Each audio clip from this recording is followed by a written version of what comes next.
নমস্কাৰ বন্ধুসকল, আপোনালোকক মোৰ নতুন ভিডিঅ' এটিলৈ স্বাগতম জনাইছোঁ। আজিৰ ভিডিঅ'টিত কথা পাতিম গেছ আৰু এচিডিটিৰ সমস্যা অৰ্থাৎ গেষ্ট্ৰিকৰ সমস্যাৰ পৰা আমি ঘৰুৱা উপায়েৰে কিদৰে দ্ৰুতভাৱে আৰোগ্য লাভ কৰিব পাৰোঁ। বন্ধুসকল, বৰ্তমান সময়ত বেছিভাগ মানুহৰে এক কমন স্বাস্থ্য সমস্যা হৈছে গেছ আৰু এচিডিটিৰ সমস্যা অৰ্থাৎ গেষ্ট্ৰিকৰ সমস্যা। কোনো এটা বস্তু খোৱাৰ পাছতে উগাৰ আহি থকা, ভালদৰে হজম নোহোৱা, পেট আৰু বুকু জ্বলা পোৰা কৰি থকা, পেটটো ভুট ভাত শব্দ কৰি থকা, লগতে পায়ু পথেৰে গেছ নিৰ্গত হৈ থকা, এইবোৰেই হৈছে গেছ আৰু এচিডিটিৰ লক্ষণ। কথাটো হৈছে আমি যদিহে গেছ আৰু এচিডিটিৰ কাৰণবোৰ যদি আমি নাজানো, তেতিয়া আমি যিমানেই দৰৱ নাখাওঁ কিয় আমি কেতিয়াও এই গেছ আৰু এচিডিটিৰ সমস্যাৰ পৰা মুক্তি লাভ কৰাটো সম্ভৱ নহয়। সেইবাবে আচলতে গেছ আৰু এচিডিটিৰ সমস্যাৰ পৰা মুক্তি লাভ কৰাৰ প্ৰথমটো উপায় হৈছে এই গেছ আৰু এচিডিটিৰ সমস্যাৰ কাৰণবোৰ জানি লোৱা আৰু এই কাৰণবোৰ জানি লৈ কাৰণবোৰ এৰি চলি আমি গেছ আৰু এচিডিটিৰ সমস্যাৰ পৰা মুক্তি লাভ কৰাটো। গতিকে গেছ আৰু এচিডিটিৰ কাৰণবোৰনো কি, সেই কাৰণবোৰ সম্পৰ্কে আমি প্ৰথমে জানি লোৱা হওক। গেছ আৰু এচিডিটিৰ প্ৰথমটো কাৰণ হৈছে সময়মতে খাদ্য গ্ৰহণ নকৰাটো। আচলতে আমাৰ শৰীৰত যিবোৰ কাৰ্য চলি থাকে অৰ্থাৎ শৰীৰ কাৰ্যবোৰ আচলতে সময়মাফিক হৈ পৰে। সেইদৰে আমাৰ ষ্টমাকৰ যি হজম প্ৰক্ৰিয়া, সেই ষ্টমাকৰ হজম প্ৰক্ৰিয়াও সময়মাফিক হৈ পৰে। সেইবাবে সময়মতে আমাৰ ষ্টমাকে খাদ্য বিচাৰে আৰু যদিহে সময়মতে আমি খাদ্য গ্ৰহণ নকৰোঁ, তেতিয়া আমাৰ ষ্টমাকৰ এই হজম প্ৰক্ৰিয়াত খেলিমেলি হয় আৰু ষ্টমাকৰ হজম প্ৰক্ৰিয়াত খেলিমেলি হোৱাৰ ফলতে আমাৰ ষ্টমাকে বেছিকৈ এচিড ছিক্ৰেশ্যন কৰিব লগা হয়। সেইবাবে আমি সদায় সময়মতে খাদ্য গ্ৰহণ কৰিব লাগে। যিসকল লোকে সময়মতে খাদ্য গ্ৰহণ নকৰে তেওঁলোকে এই এচিডিটি সমস্যাত বেছিকৈ ভোগা দেখা যায়। গেছ আৰু এচিডিটিৰ সমস্যাৰ ২ নম্বৰ কাৰণটো হৈছে বেছিকৈ তেলত ভজা খাদ্য গ্ৰহণ কৰা বা বেছি মছলাযুক্ত খাদ্য গ্ৰহণ কৰা। আচলতে বেছি তেলযুক্ত খাদ্য আমাৰ পাকস্থলীয়ে গ্ৰহণ কৰিবলৈ কিছু অসুবিধা পায়, যাৰ বাবে আমাৰ পাকস্থলীয়ে খাদ্যবস্তু হজম কৰিবলৈও কিছু অসুবিধা হয়। সেইবাবে আমি বেছি তেলত ভজা খাদ্য কেতিয়াও গ্ৰহণ কৰিব নালাগে বা বেছি মছলাযুক্ত খাদ্যও বেছি গ্ৰহণ কৰিব নালাগে। গেছ আৰু এচিডিটিৰ সমস্যাৰ আন এক কাৰণ হৈছে দীৰ্ঘ সময় ধৰি খালী পেটে থকাটো। অৰ্থাৎ যিসকল লোকে দীৰ্ঘ সময় ধৰি খালী পেটত থাকে তেনে লোকৰ এই গেছ আৰু এচিডিটিৰ সমস্যা বেছিকৈ হোৱা দেখা যায়। যিসকল লোকে ৰাতিপুৱা শুই উঠাৰ পাছত বহু সময় ধৰি একো খাদ্য গ্ৰহণ নকৰাকৈ থাকে তেনে লোকৰ এই গেছ আৰু এচিডিটিৰ সমস্যা বেছিকৈ হয়। আনহাতে যিসকল লোকে অনবৰতে ষ্ট্ৰেছ, টেনশ্যন বা এংজাইটি লৈ থাকে তেনে লোকেও এই গেছ আৰু এচিডিটিৰ সমস্যাত বেছিকৈ ভোগা দেখা যায়। গেছ আৰু এচিডিটিৰ সমস্যাৰ আন এক কাৰণ হৈছে যিসকল লোকৰ টোপনিৰ সমস্যা আছে, অৰ্থাৎ যিসকল লোকে পৰ্যাপ্ত পৰিমাণে টোপনি নামাৰে তেওঁলোকৰো এই গেছ আৰু এচিডিটিৰ সমস্যাৰ সৃষ্টি হোৱা দেখা যায়। আচলতে টোপনিৰ সময়ত মানুহৰ শৰীৰটোৱে এক জিৰণি লাভ কৰে আৰু এই জিৰণি লাভ কৰাৰ ফলতে মানুহৰ সুস্থতা ধৰি ৰাখে। গতিকে টোপনি যদি সময়মতে নহয় তেতিয়া মানুহৰ শৰীৰৰ অংগ প্ৰত্যংগবোৰে সম্পূৰ্ণ সুস্থতা লাভ কৰিব নোৱাৰে, যাৰ বাবে এই গেছ আৰু এচিডিটিৰ সমস্যাৰ সৃষ্টি হোৱা দেখা যায়। আনহাতে যিসকল লোকে ধঁপাত বা অতিৰিক্তভাৱে মদ্যপান কৰে তেওঁলোকৰো এনে গেছ আৰু এচিডিটিৰ সমস্যাৰ সৃষ্টি হোৱা দেখা যায়। গেছ আৰু এচিডিটিৰ মূল কাৰণবিধ হৈছে ৰাতি দেৰিকৈ খাদ্য গ্ৰহণ কৰাটো।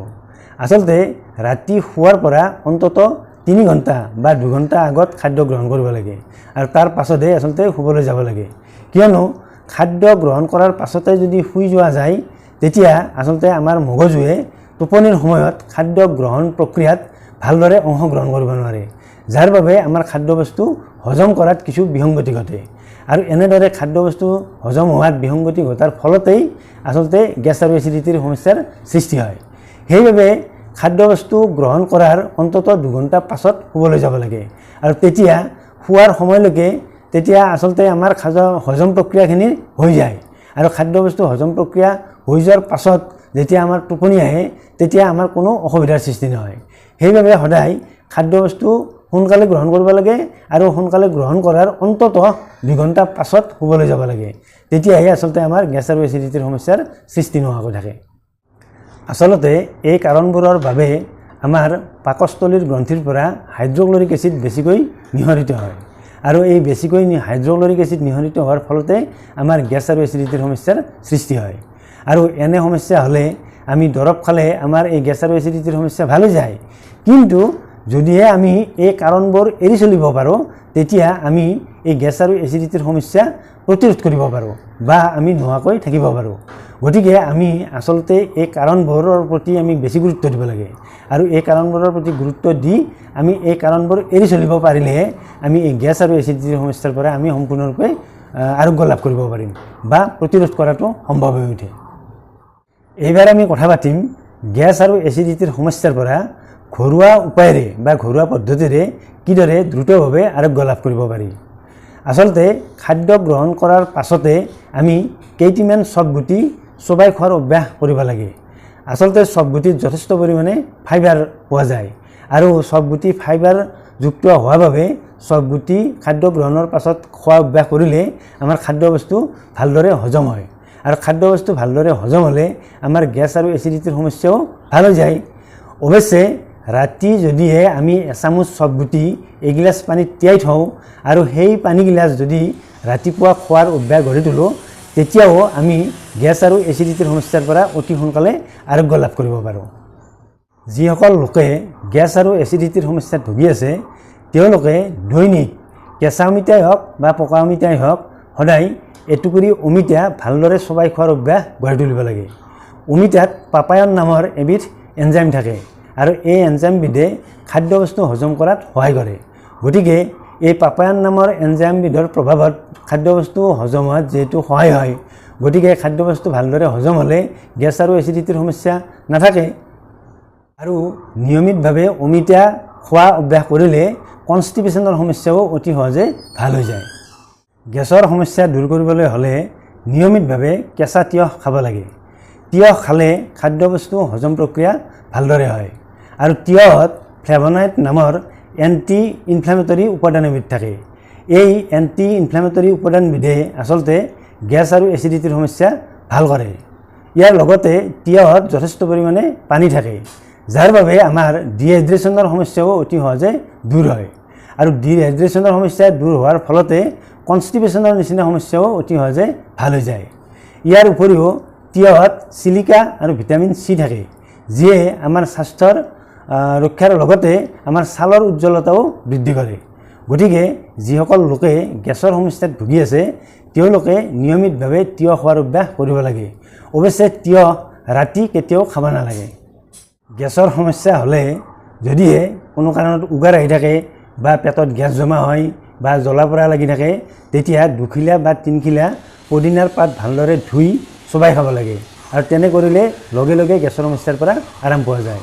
আৰু যদিহে কোনোবাই দীৰ্ঘদিনৰ পৰা গেছৰ সমস্যাত ভুগি আছে তেওঁলোকে 4 খিলা বা 5 খিলা পদিনাৰ পাত ভালদৰে ধুই 1 কাপ বা 2 কাপ পানীত উতলাই লৈ সেই পানীখিনিত ঠাণ্ডা হোৱাৰ পাছত মৌ জোল 1 চামুচ মিহল কৰি যদি খায় তেতিয়াও তেওঁলোকৰ এই গেছৰ সমস্যা অতি সোনকালে ভাল হৈ যায়। গেছৰ সমস্যা হৈ থাকিলে অৰ্থাৎ উগাৰ আহি থাকিলে বা পেটত গেছ জমা হ'লে তেনে অৱস্থাত এটুকুৰি আদা ভালদৰে কাটি লৈ সৰু সৰুকৈ কুটি তাত অকণমান নিমখ মিহলি কৰি খাব লাগে। তেতিয়া লগে লগে গেছৰ সমস্যা ভাল হৈ যায় আৰু এনেদৰে দিনটোত 2বাৰমান খালে গেছৰ সমস্যা অতি সোনকালে ভাল হৈ যায়। গেছৰ সমস্যা চলি থাকিলে এচামুচ মেথিৰ গুড়ি এগিলাচ পানীত তিয়াই থৈ সেই গিলাচ পানী খাই দিলেও গেছৰ সমস্যাৰ পৰা অতি সোনকালে আৰোগ্য লাভ কৰিব পাৰি। অৱশ্যে ৰাতি 1 চামুচ মেথি এগিলাচ পানীত তিয়াই থৈ ৰাতিপুৱা যদি মেথি গুটিৰে সৈতে পানীগিলাচ সেৱন কৰা হয় তেতিয়াও গেছৰ সমস্যাৰ পৰা অতি সোনকালে আৰোগ্য লাভ কৰিব পাৰি। অৱশ্যে যিসকল লোকে কিডনিৰ বিভিন্ন সমস্যাত ভুগি থাকে তেওঁলোকে মেথি গুটি খাব নালাগে। গেছৰ সমস্যাৰ পৰা অতি দ্ৰুত আৰোগ্য লাভ কৰিবলৈ হ'লে ডালচেনিৰ পাউডাৰ অকণমান এগিলাচ পানীত তিয়াই লৈ সেই গিলাচ পানী সেৱন কৰিলেও তৎক্ষণাত গেছৰ সমস্যাৰ পৰা আৰোগ্য লাভ কৰিব পাৰি। অৱশ্যে যিসকল লোকে ডালচেনিৰ গুড়ি সেৱন কৰিব নোৱাৰে তেওঁলোকে ডালচেনিৰ এটা টুকুৰা এগিলাচ পানীত তিয়াই থৈ সেই পানীখিনি সেৱন কৰিলেও গেছৰ সমস্যাৰ পৰা অতি সোনকালে আৰোগ্য লাভ কৰিব পাৰে। আদাৰ নিচিনাকৈ নহৰু খালেও গেছৰ সমস্যাৰ পৰা দ্ৰুত আৰোগ্য লাভ কৰিব পাৰি। ঠিক তেনেদৰে গেছ হৈ থকা সময়ত লং খালেও এটা বা দুটা লং যদি চোবাই চোবাই খাই দিয়া হয় তেতিয়াও গেছৰ সমস্যাৰ পৰা অতি দ্ৰুতভাৱে আৰোগ্য লাভ কৰিব পাৰি। যিসকল লোকৰ গেছ আৰু এচিডিটিৰ সমস্যা থাকে তেওঁলোকে নিয়মিতভাৱে আনাৰস খাব লাগে। আনাৰসত ব্ৰেমিলিন নামৰ এবিধ পাচক ৰস থাকে আৰু এই পাচক ৰসবিধে আমাৰ খাদ্যবস্তু হজম কৰাত সহায় কৰে। ইয়াৰ উপৰি আনাৰসত 85% পৰ্যন্ত পানী থাকে, যাৰ বাবে আমাৰ শৰীৰটো ডিহাইড্ৰেশ্যন হোৱাৰ সম্ভাৱনা নাথাকে। সেইবাবে কনষ্টিপেশ্যনৰ সমস্যাও অতি সোনকালে ভাল হৈ যায়। যিসকল লোকে গেছ আৰু এচিডিটিৰ সমস্যাত ভুগি থাকে তেওঁলোকে নিয়মিতভাৱে দৈনিক দুটাকৈ কল খোৱাৰ অভ্যাস কৰিব লাগে, কিয়নো কলত থকা পটাছিয়ামৰ বাবে আচলতে এনজাইমৰ নিহৰণ নিয়মীয়া হয় আৰু এনজাইমৰ নিহৰণ নিয়মীয়া হোৱাৰ ফলতে হজম প্ৰক্ৰিয়া ভাল হয়। সেইবাবে নিয়মিতভাৱে দুটাকৈ কল খোৱাৰ অভ্যাস গঢ়ি তুলিব লাগে। গেছ আৰু এচিডিটিৰ সমস্যাত ভুগি থকা লোকে নিয়মিতভাৱে কেঁচা হালধিৰ ৰস খোৱাৰ অভ্যাস গঢ়ি তুলিব লাগে।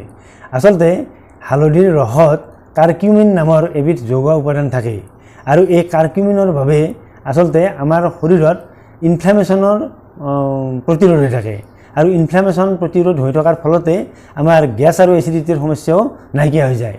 সেইবাবে দৈনিক কেঁচা হালধিৰ ৰস এচামুচকৈ কুহুমীয়া গৰম পানীৰ লগত মিহলাই খোৱাৰ অভ্যাস গঢ়ি তুলিব লাগে।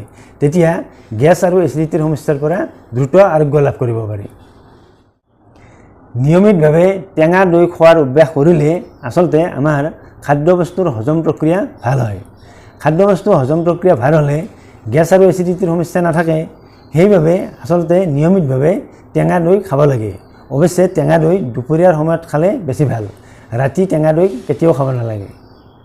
গেছ আৰু এচিডিটিৰ সমস্যাৰ পৰা সম্পূৰ্ণৰূপে আৰোগ্য লাভ কৰিবলৈ হ'লে ৰাতি শুবলৈ যোৱাৰ অন্ততঃ 3 ঘণ্টা আগত ৰাতিৰ খাদ্য গ্ৰহণ কৰিব লাগে। তেতিয়া আমাৰ গেছ আৰু এচিডিটি হোৱাৰ সম্ভাৱনা অলপো নাথাকে আৰু গেছ আৰু এচিডিটিৰ সমস্যাৰ পৰা ৰেহাই পোৱাৰ বা আৰোগ্য লাভ কৰাৰ আটাইতকৈ গুৰুত্বপূৰ্ণ দিশ এইটোৱেই।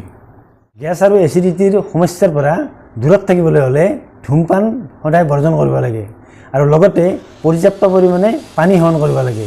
পৰ্যাপ্ত পৰিমাণে পানী সেৱন কৰিলে গেছ আৰু এচিডিটিৰ সমস্যাৰ আমাৰ চান্স নাথাকে। বন্ধুসকল, গেছ আৰু এচিডিটিৰ সমস্যাৰ মূল কাৰণবোৰৰ বিষয়ে শুনিলে। লগতে গেছ আৰু এচিডিটিৰ সমস্যাৰ পৰা ঘৰুৱা উপায়েৰে দ্ৰুতভাৱে কিদৰে গেছ আৰু এচিডিটিৰ সমস্যাৰ পৰা আৰোগ্য লাভ কৰিব পাৰি সেই বিষয়ে কিছু কথা শুনিলে।